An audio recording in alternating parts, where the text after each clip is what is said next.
स्वागत है दोस्तों एक बार फिर से आप सभी का ओपीएस न्यूज पर। तो आइए दोस्तों जान लेते हैं आज 27 दिसंबर 2020 यानी कि रविवार के मुख्य समाचार, ताजा बड़ी खबरें, breaking news headlines. Today breaking news के अंतर्गत देश और दुनिया की 15 बड़ी और महत्वपूर्ण काम की खबरें निकल कर आ रही है, जहाँ पर सरकार की तरफ से की गई है बड़ी घोषणा, 50,000 रूपए तक का कर्ज होगा माफ। और उसी के साथ दोस्तों यहाँ पर प्रधानमंत्री नरेंद्र मोदी जी आज करेंगे मन की बात। दोस्तों मन की बात में क्या क्या मुद्दे यहाँ पर महत्वपूर्ण रूप से उठाए जाएंगे उसके ऊपर करते हैं चर्चा। और वहीं स्कूल कॉलेज खोलने को लेकर कुछ बड़ी खबर सामने आ रही है। रेलवे डिपार्टमेंट की तरफ से कुछ बड़ी गाइडलाइंस जारी की गई है। किसान आंदोलन को लेकर बड़ी खबर और साथ ही सबसे महत्वपूर्ण खबर है, शराब पीने वालों को सरकार ने दी है भयंकर चेतावनी। जान लेना आपके लिए होगा बहुत ही ज्यादा जरूरी। और दोस्तों 1 जनवरी से कुछ नए नियम भी जारी हो रहे हैं, उसके लेकर भी कुछ बड़ी खबर है। मौसम समाचारों को लेकर बड़ी खबर सामने आ रही है। अगर आप नॉनवेज खाते हैं ना तो दोस्तों यहाँ पर एक महत्वपूर्ण खबर जो है वो आपको जान लेनी चाहिए। और वहीं दोस्तों कोरोना वायरस और इसके वैक्सीन को लेकर कुछ बड़ी महत्वपूर्ण काम की खबरें जो है यहाँ पर निकल कर आ रही है। तो दोस्तों एक एक करते हुए जानते हैं देश और दुनिया की दिन भर की काम की और महत्वपूर्ण अपडेट्स खबर की तरफ। ऐसा में दोस्तों यहाँ पर बने रहेगा इस वीडियो के साथ आखिर तक। चलिए शुरुआत कर लेते हैं आज की पहली और बड़ी खबर से। लेकिन उससे पहले आपसे एक छोटी सी प्यार भरी सी गुजारिश करते हैं कि अगर आप अपने चैनल ओपीएस न्यूज पर पहली बार अगर वीडियो देख रहे हैं तो दोस्तों वीडियो के नीचे का लाल कलर का सब्सक्राइब वाला बटन दबाकर चैनल को सब्सक्राइब कर लीजिएगा और पास वाले घंटी के बटन को दबा दीजिए, ताकि दोस्तों आप रह पाएंगे दिन भर की काम की और लेटेस्ट खबर से हमेशा अपडेट। चलिए आज की पहली और बड़ी खबर में आपको बता दें दोस्तों कि किसान आंदोलन के बीच प्रधानमंत्री नरेंद्र मोदी जी आज करेंगे मन की बात। जी हाँ, दरअसल नए कृषि कानून के खिलाफ हो रहे किसान आंदोलन के बीच प्रधानमंत्री नरेंद्र मोदी जी आज रविवार को रेडियो कार्यक्रम में मन की बात में देश को संबोधित करेंगे। और यह उनके इस रेडियो कार्यक्रम की श्रृंखला का इस साल का आखिरी कार्यक्रम होगा। दरअसल प्रधानमंत्री मोदी जी इस दौरान किसान और कृषि कानून के मुद्दे पर भी बात कर सकते। और वहीं देश में क्या कुछ हालात चल रहे हैं ना, उन हालातों के ऊपर चर्चा, उनके प्रयास और उपाय की जानकारी देने के साथ ही मोदी जी जो है दोस्तों अपने खुद के विचार जो है वो यहाँ पर व्यक्त कर सके। चलिए अगली खबर सामने आ रही है कि कोहरे के कारण अब लेट नहीं होगी ट्रेनें, रेलवे के इस खास डिवाइस से ड्राइवर्स को मिलेगी मदद। दोस्तों यहाँ पर सर्दी का मौसम चल रहा है और सर्दी के मौसम में अक्सर कोहरा तो पड़ता ही रहता है। और वहीं दोस्तों ठंड के दिनों में कोहरा और भी ज्यादा घना हो जाता है। इसके कारण ट्रेनों में लेट होने से यात्री अच्छे खासे परेशान हो। इतना ही नहीं, कई बार एक्सीडेंट तक की नौबत आ जाती है। दरअसल यहाँ पर रेलवे ने अब इसका रास्ता भी ढूंढ निकाला है। ठंड के मौसम में अब एक खास डिवाइस लगाए जाएंगे जिससे ड्राइवर्स को लो विजिबिलिटी में देखने में काफी ज्यादा मदद मिलेगी। रेलवे में कई विभाग जो है वो कोहरे के कारण व्यवस्था करते हैं। रेलवे स्टेशन पर विजिबिलिटी चेक करने के लिए उपकरण लगाए जाते हैं। यदि तय एक निश्चित दूरी पर रखी जाती हुई वस्तु दिखाई नहीं देती है तो स्टेशन मास्टर कोहरे की स्थिति में घोषणा करते हैं और ऑब्जेक्ट दिखाई देने के बाद कोहरे की स्थिति वापस ले ली जाती है। तो दरअसल यहाँ पर कोहरे के मद्देनजर जो ट्रेन दुर्घटनाएं हो जाती है अक्सर, उनको ध्यान में रखते हुए सरकार ने एक विशेष सिग्नल डिवाइस तैयार किया है। ये जो सिग्नल डिवाइस है ना, ये दोस्तों ड्राइवर्स के केबिन में लगाया जाएगा और इस डिवाइस की मदद से जब कोहरे में भी दोस्तों ड्राइवर ट्रेन चलाएगा ना तो उसको विजिबिलिटी में यानी कि रास्ता देखने में कोई भी ज्यादा परेशानी नहीं हो। चलिए अगली खबर आ रही है, सरकार का बड़ा फैसला, झारखंड में 9 लाख किसानों का 50,000 रूपए तक का कर्ज होगा माफ। तो दरअसल झारखंड सरकार ने करीब 9 लाख किसानों के 50,000 रूपए तक कर्ज की राशि को माफ करने का फैसला किया और इसके लिए वर्तमान वित्तीय बजट में आवंटन के अनुरूप 2,000 करोड़ रूपए खर्च कर दिए जाएंगे। दरअसल जामुमो कांग्रेस और आरजेडी गठबंधन की सरकार के 29 दिसंबर को सत्ता में 1 साल पूरा होने से पहले ये जो बड़ा निर्णय है वो लिया गया। झारखंड के मुख्यमंत्री हेमंत सोरेन की अध्यक्षता में बुधवार को हुई मंत्रिमंडल की बैठक में इस आशय पर एक बड़ा फैसला लिया है, डिसीजन लिया है, जिसमें सरकार ने सबसे पहले छोटे किसानों को कर्ज माफी का लाभ देने का फैसला किया। अगले चरण और दूसरे तीसरे चरण में 1 लाख रूपए और 2 लाख रूपए तक के लोन लेने वाले किसानों के भी कर्ज को माफ करने का प्रयास किया जाए। कुल मिलाकर किसानों के कर्ज माफी के यह जो है ना वो पहला चरण चल रहा है। दूसरा तीसरा चरण जो होगा ना वो दोस्तों और भी ज्यादा फायदा देने वाला होगा। पहले चरण में ही 50,000 रूपए तक का जो कर्ज है वो माफ किया जा रहा है। वैसे दोस्तों आप कौन से राज्य में रहते हैं और आपने भी क्या अगर लोन ले रखा है कहीं किसी बैंक से, अगर आप चाहते हैं लोन माफ हो जाए तो दोस्तों आप हमें वीडियो के नीचे कमेंट बॉक्स में जरूर बताइएगा। सबसे महत्वपूर्ण लोन माफी का मुद्दा क्या बन जाता है दोस्तों की पिछले 7-8 महीने से लॉकडाउन लग रहा है और लॉकडाउन के मद्देनजर ना तो कोई नौकरी अपनी सिक्योर रही है और ना ही काम धंधे जो है मजबूत रहे हैं। हर तरफ यहाँ पर फाइनेंशियल अपने को लॉस उठाना पड़ रहा है। ऐसे में अगर सरकार कर्ज माफी की घोषणा अपने राज्य में भी कर देना तो दोस्तों बहुत ही अच्छी बात होगी। हालांकि झारखंड सरकार ने तो कर ही दिया है। और इसी बीच अगली खबर सामने आ रही है, प्रधानमंत्री मोदी जी 28 दिसंबर को 100वीं किसान रेल को दिखाएंगे हरी झंडी। जानते हैं किसानों को क्या क्या मिलेगी सुविधाएं। तो आज 27 दिसंबर और कल यानी कि 28 दिसंबर को वीडियो कॉन्फ्रेंसिंग के जरिए मोदी जी जो महाराष्ट्र के संगोला से पश्चिम बंगाल के शालीमार तक 100वीं किसान रेल को हरी झंडी दिखाएंगे। और इस मौके पर केंद्रीय कृषि मंत्री नरेंद्र सिंह जी तोमर और पीयूष गोयल भी मौजूद रहेंगे। दरअसल इस ट्रेन सेवा के जरिए फूल गोभी, शिमला मिर्च, पत्ता गोभी, मिर्च, प्याज के साथ साथ अंगूर, संतरा, केला, अनार और सेब आदि की ढुलाई होगी। इस ट्रेन से सभी मान्य स्टॉपेज पर बिना किसी रोक टोक के खराब होने वाले सामान को लोड करने और उतारने की अनुमति होगी। यही नहीं, खेप के आकार को लेकर भी कोई बंदिश नहीं हो। आपको बता दें दोस्तों कि भारत सरकार ने फल और सब्जियों के परिवहन पर 50% तक की सब्सिडी भी दी है। किराया भाड़ा केवल आधा ही लिया जाएगा किसानों से। और वहीं किसान आंदोलन को लेकर बड़ी खबर आ रही है कि सरकार से बातचीत के लिए तैयार हुए किसान यूनियन। 29 दिसंबर को होगी वार्ता। तो दरअसल कृषि कानून को लेकर किसान और केंद्र सरकार के बीच जारी गतिरोध को कम करने के लिए केंद्र सरकार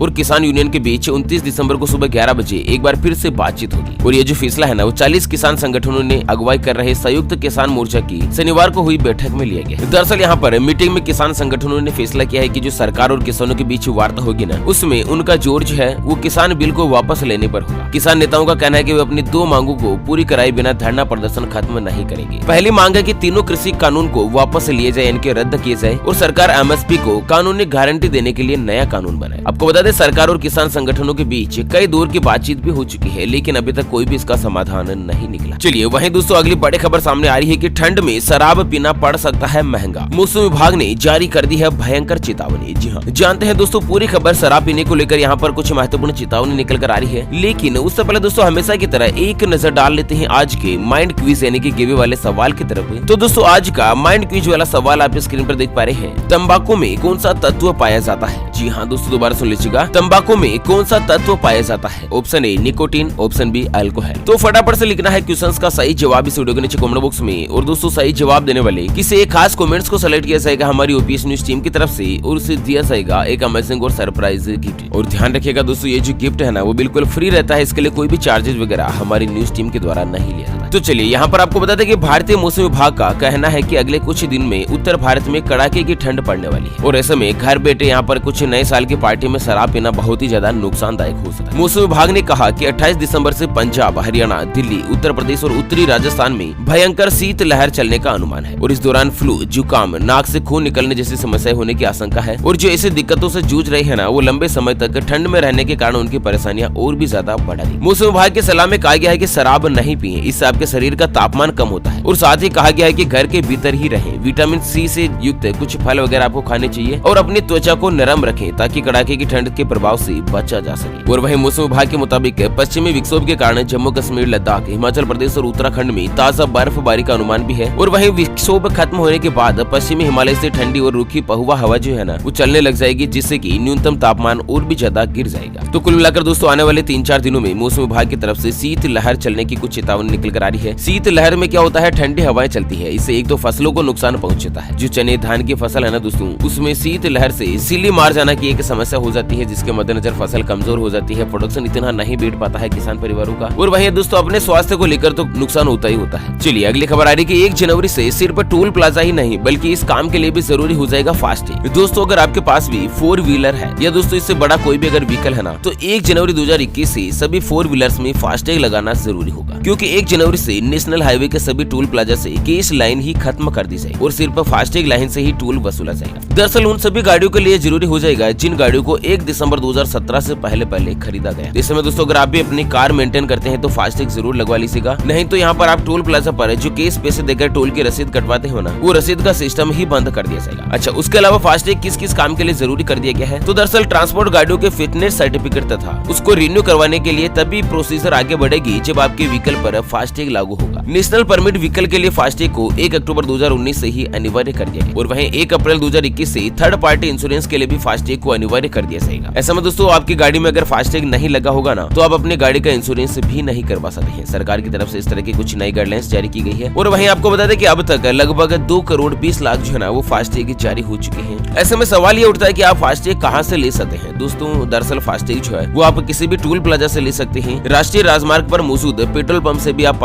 फास्टैग ले सकते हैं, RTO कार्यालय से ले सकते हैं, अमेजोन, फ्लिपकार्ट या पेटीएम जैसी कुछ एप्लीकेशंस के माध्यम से भी फास्टैग लिया जा सकता है। कुछ बैंक से जैसे कि ICICI bank, HDFC bank, axis bank, SBI, बहुत सारे बैंक भी ऐसे हैं जो कि दोस्तों फास्टैग जो है यहाँ पर सर्विस प्रोवाइड करवा सकते हैं। तो आप कहीं से भी जाकर दोस्तों फास्टैग ले सकते हैं। कुल मिलाकर सरकार ने अनिवार्य कर दिया है तो रूल को फॉलो करना ही पड़ेगा। चलिए अगली खबर आ रही है कि आज से घर घर जाकर होगी टीबी की जांच। शुरू हुआ 1 महीने का खोजी अभियान। तो दरअसल यहाँ पर ज्यादा से ज्यादा लोगों की स्वास्थ्य जांच के लिए सरकार ने 1 महीने का एक अभियान लॉन्च किया है और इसके तहत लोगों को टीबी की जांच की जाएगी। आपको बता दें 1993 में भारत सरकार के द्वारा अंतर्राष्ट्रीय संस्थाओं के सहयोग से पाई गई कुछ कुछ कमियों की पूर्ति करके राष्ट्रीय क्षय नियंत्रण कार्यक्रम जो है गठित किया गया और संशोधित कार्यक्रम के अंतर्गत डोर्स पद्धति से क्षय रोगियों का उपचार और क्षय रोग के प्रसार को रोकना है। ऐसा में दोस्तों सरकार का मुख्य मकसद रहेगा कि स्वास्थ्य विभाग की टीम के द्वारा घर घर जाकर एक सर्वे करवाया जाएगा, जिसमें सबसे महत्वपूर्ण है कि टीबी रोग की जांच की जाए। ठीक है ना। चलिए अगली बड़ी खबर कोरोना वायरस के वैक्सीन को लेकर आ रही है। कोविड वैक्सीन पर सरकार की पूरी हुई तैयारी। 4 राज्यों में होगा वैक्सीनेशन का ड्राई रन कार्यक्रम। तो दरअसल देश में 28 और 29 दिसंबर को कोविड-19 के वैक्सीन के लिए ड्राई रन शुरू कर दिया जाएगा और इसके लिए केंद्र सरकार जो है ना वो पंजाब, असम, आंध्र प्रदेश और गुजरात इन 4 राज्यों में ड्राई रन चलाएगी और अगले सप्ताह से इन 4 राज्यों में शुरुआत भी कर दी जाएगी और इस दौरान कोरोना टीकाकरण शुरू करने के लिए निर्धारित तरीकों की जांच की जाएगी। इसी बीच दोस्तों यहाँ पर सरकार का कहना है कि कोरोना वैक्सीन को लेकर भारत देश उसके रिजल्ट पर काफी नजदीक पहुंच चुका है और बहुत ही जल्द वैक्सीन को लेकर एक बड़ी खुशखबरी मिलने वाली है। और वहीं अगली खबर में जान लेते हैं कोरोना वायरस के जुड़े कुछ महत्वपूर्ण और ताजा आंकड़े। तो दोस्तों भारत देश में कोरोना की कुल पॉजिटिव व्यक्तियों की संख्या पहुंची 1,01,88,000 से ज्यादा और वहीं अब तक 1,50,600 से ज्यादा व्यक्तियों ने अपनी जान गंवाई। सबसे ज्यादा मामले महाराष्ट्र में है जहां पर 19,16,236 पॉजिटिव मामले हैं और सबसे कम है दोस्तों मिजोरम में जहां पर 4,000 कोरोना वायरस के कुल पॉजिटिव है। अंडमान निकोबार में भी 4,900 है, सिक्किम में 5,700 है, लद्दाख में 9,300, नागालैंड में 11,800, मेघालय में 13,000 कुल मामले हैं। मतलब दोस्तों सबसे ज्यादा मामले कहां पर है? महाराष्ट्र, कर्नाटक, आंध्र प्रदेश, तमिलनाडु, केरल और देश की राजधानी दिल्ली के साथ ही राजस्थान और पश्चिम बंगाल, इन राज्यों में सबसे ज्यादा मामले जो है दोस्तों कोरोना वायरस के चले। और वहीं अगली खबर आ रही है कि 2020 में कोरोना ने सताया, अब दुनिया पर आने वाला है कुछ महत्वपूर्ण बड़ा खतरा। WHO ने जारी कर दी है चेतावनी। तो दरअसल साल 2020 की शुरुआत से ही वैश्विक स्वास्थ्य के लिए त्रासदीपूर्ण रहा है और ये पूरा साल लोगों ने कोरोना वायरस से जंग लड़ते हुए गुजारा है। भले ही कुछ दिनों में नए साल का आगमन होने वाला है, लेकिन कोरोना का खतरा अगले साल भी बरकरार रहने के आसार है। इसी के मद्देनजर WHO ने 2021 में वैश्विक स्वास्थ्य चुनौतियों को लेकर एक सूची तैयार की है, जिसके मद्देनजर स्वास्थ्य प्रणाली को अपने अपने देशों में मजबूत करना होगा। कोरोना वैक्सीन, टेस्ट और दवाओं पर कुछ विस्तार किया जाएगा और आम जनता तक इसकी पहुंच को बढ़ाया जाएगा। स्वास्थ्य की असमानताओं से निपटना होगा। मतलब दोस्तों जैसे हॉस्पिटल्स में महंगे इलाज है तो सभी व्यक्ति तो महंगे इलाज नहीं करवा सकते हैं, तो इसी को लेकर WHO का कहना है कि दोस्तों इलाज का जो है वो समानांतर करना पड़ेगा, इसको बराबर इक्वल रेशियो में करना पड़ेगा और दोबारा से टीकाकरण की जांच भी शुरू कर दी जाए। और इसी बीच अगली खबर आ रही है कि वैज्ञानिक कर रहे हैं डिजीज अक्स की खोज, कोरोना से भी खतरनाक वायरस का खतरा। दरअसल हाल ही में अफ्रीका के कोंगो में एक मरीज को हाइमोनेटिक फीवर के लक्षण दिखे थे और इसके बाद ही मरीज को आइसोलेट कर दिया गया। दरअसल आइसोलेशन पीरियड में उसके सैंपल में इबोला टेस्ट के लिए भेजे गए और इस दौरान तमाम मेडिकल एक्सपर्ट से एक सवाल भी से जूझ रहे थे कि क्या होगा अगर मरीज को इबोला ना हो। दरअसल अगर महिला किसी नए वायरस से पैदा होने वाली डिजीज अक्स की पेशेंट 0 हो तो ये बीमारी कोरोना से भी तेज गति से फैलने की कैपेसिटी रखती है और इबोला जो है ना वो भी दोस्तों बहुत ही ज्यादा खतरनाक बीमारी है, अपनी जान ले सकती है। तो इसको लेकर कुछ बड़ी चेतावनी है। और इस बीच अगली खबर आ रही है कि भारत 2025 तक 5वीं और 2030 तक तीसरी इकोनॉमी होगा, ब्रिटेन को फिर से पीछे छोड़ देगा। तो आने वाले समय में दोस्तों भारतीय अर्थव्यवस्था इतनी बड़ी और मजबूत अर्थव्यवस्था बन सकेगी कि 2025 तक विश्व की 5वीं सबसे बड़ी अर्थव्यवस्था होगी और 2030 में आते आते तो दोस्तों दुनिया की तीसरी सबसे बड़ी अर्थव्यवस्था जो है ना वो भारत की बन जाएगी। ठीक है, चलिए अगली खबर आ रही है कि अब रेस्टोरेंट के बाहर लिखना होगा खाने वाला मीट हलाल का है या दोस्तों झटका मीट। तो दरअसल भारतीय जनता पार्टी यानी कि बीजेपी ने राजधानी में अपने अधिकार क्षेत्र में मौजूद रेस्टोरेंट और मीट की दुकान के लिए एक नया नियम बनाया है। इसके तहत दुकानदार को अपने ग्राहकों को यह बताना अनिवार्य होगा कि वो जो मीट बेच रहे हैं ना वो हलाल का है या फिर झटका मांस है। और ये जो नियम है ना वो दक्षिण दिल्ली नगर निगम के सभी मीट बेचने वाले दुकानदारों पर लागू होगा। इसके बाद दोस्तों देश के अन्य सभी दुकानों पर भी इसको लागू किए जाने की योजना पर विचार हो रहा है। और वहीं जानकारी के मुताबिक यहाँ पर सरकार का विशेष रूप से ध्यान लगाने की कोशिश की गई है कि किसी के भी मांस खाने पर पाबंदी लगाने का प्रस्ताव नहीं होगा। मतलब कोई भी व्यक्ति उसके ऊपर इस तरह की पाबंदी नहीं लगाई जाएगी कि वो मांस नहीं खा सकता है, लेकिन यह जरूर महत्वपूर्ण होगा कि सभी की धार्मिक भावनाओं का सम्मान। दरअसल अपनी पसंद का मीट खाने के लिए हर व्यक्ति आजाद है, लेकिन हिंदू होते हैं ना वो दोस्तों हलाल मीट खाना पसंद नहीं करते। अगर हम रेस्टोरेंट में एक बोर्ड लगा देंगे तो लोगों को पता चल जाएगा कि वहाँ पर किस तरह का मीट परोसा जा रहा है, हलाल मीट या फिर झटका मीट। प्रस्ताव के मुताबिक हलाल खाना हिंदू और सिख धर्म में मना है और ये दोनों ही धर्मों के खिलाफ है, कहेगी दोस्तों मनाही है। इसलिए समिति इस संबंध में प्रस्ताव पारित किया है कि रेस्टोरेंट और मांस की दुकानों को हिंदू सिखों की भावनाओं को ध्यान में रखते हुए उचित जानकारी देनी चाहिए और दोस्तों ग्राहक इस बात के लिए स्वतंत्र हो कि अपनी पसंद के मुताबिक किस तरह का मीट खा सकते हैं। इसको लेकर भी यहाँ पर सरकार जो है कुछ महत्वपूर्ण मुद्दे रखकर नियम जारी किए। चलिए अगली खबर आ रही है कि SBI ने अपने कार्ड पर निकाला ऊपर 50 से लेकर 80% तक मिल रही है छूट। तो अगर आप भी SBI के ग्राहक है तो ऑनलाइन शॉपिंग कंपनियों में दोस्तों बहुत ही जगह पर अमेजोन, फ्लिपकार्ट, स्नैपडील इन सभी जगह पर आपको छूट मिल सकती है। और इसी बीच अगली खबर की बात की जाए तो दोस्तों अंडे के रेट में आई रिकॉर्ड तेजी, देश के बाजारों में बिक रहा है अब तक का सबसे महंगा अंडा। तो दरअसल कोरोना लॉकडाउन और मार्केट की स्ट्रेटेजी के चलते बाजार में अंडा नया रिकॉर्ड बना चुका। अंडे के दाम ने सभी पीछे के रिकॉर्ड तोड़ दिए। अब अंडे के रेट में कीर्ति कीर्तिमान रचने की ओर और लखनऊ में 100 अंडे के थोक दाम जो है 617 रूपए पहुँच गए हैं। और वहीं पटना में 586 रूपए, सूरत में 575 रूपए, दिल्ली में 571 रूपए तक अंडे की रेट हो गई। दरअसल यहाँ पर पोल्ट्री फार्म वालों की माने तो इस बार अंडे का सबसे महंगा रेट मिल रहा है। दरअसल कोरोना के चलते लाखों मुर्गियां जो जिंदा जमीन में दफन कर दी गई, अंडे चूजे तक जमीन में दबा दिए गए और फ्री में कोई भी लेने वाला तैयार नहीं था। ऐसे में पोल्ट्री फार्म वाला अंडा नहीं बिकने पर कब तक मुर्गी को दाना खिलाता रहेगा। फिर ट्रांसपोर्ट बंद होने से दाना भी नहीं मिल रहा था, जो था भी वो बहुत ही महंगा था और 60% करीब मुर्गियां जो है कोरोना लॉकडाउन के दौरान मार दी गई। अब अंडा देने वाली मुर्गियां कम है और अंडे की डिमांड ज्यादा है। ऐसे में दोस्तों अंडे का जो मार्केट रेट है ना वो काफी ज्यादा बढ़ चुका है। चलिए अगली खबर आ रही है कि नोएडा में बन रहा है पहला रिसर्च इंस्टीट्यूट, जहाँ पर ट्रेन और ट्रैक पर होगा रिसर्च। तो रेल और उसके ट्रैक के ऊपर, रेलवे लाइन के ऊपर रिसर्च करने को लेकर नोएडा में पहला ट्रेन रिसर्च इंस्टीट्यूट बन रहा है। दोस्तों बहुत ही खास तरीके की यहाँ पर अत्याधुनिक मशीनें लग रही है, जिसके लिए टेंडर भी जारी हो चुका है। और ये जो मशीनें है ना वो विदेशी जैसे कि अमेरिका, जर्मनी, जापान, ऑस्ट्रेलिया इन सभी देशों से मंगाई जा रही है। शुरुआत में यहाँ पर विदेशी विशेषज्ञ शोध करेंगे, फिर भारतीय इंजीनियर्स को परीक्षण दिया जाएगा। चलिए अगली खबर आ रही है दोस्तों की सीबीएसई बोर्ड एग्जाम देने वाले हो जाइएगा तैयार। 31 दिसंबर को आ रही है डेट शीट। तो 31 दिसंबर को तारीखों की घोषणा कर दी जाएगी कि कब आपका एग्जाम होगा, कब रिजल्ट जारी कर दिया जाएगा। अगले साल का शैक्षणिक सत्र क्या होगा तो इसको लेकर भी बहुत ही जल्द यहाँ पर घोषणा जो कर दी जाएगी। और वहीं अगली और अंतिम खबर आ रही है कि जल्द खुल सकते हैं कोचिंग इंस्टीट्यूट और स्कूल, शिक्षा मंत्री ने दी है निर्देश। तो दरअसल शिक्षा विभाग, चिकित्सा और गृह विभाग से राय मसूरी के बाद बहुत ही जल्द लगभग 1 जनवरी और 15 जनवरी के आसपास देश के अधिकांश राज्यों में स्कूल और कॉलेज खोले जा सकते हैं। कोचिंग इंस्टीट्यूट वगैरह सब कुछ जो है दोस्तों शिक्षण संस्थान कुल मिलाकर खोले जा सकते हैं। इसको लेकर सरकार ने संकेत जो है वो दोस्तों जारी कर दिए। ओके फ्रेंड्स, इसी के साथ आज के मुख्य समाचार today breaking news headlines news की अपडेट वीडियो को फिलहाल यहीं पर देते हैं विराम। फिर मिलेंगे एक और नई और काम की खबर के साथ, तब तक के लिए बने रहेगा आपके अपने चैनल ओपीएस न्यूज पर। Thank you, take care, good bye, जय हिंद, जय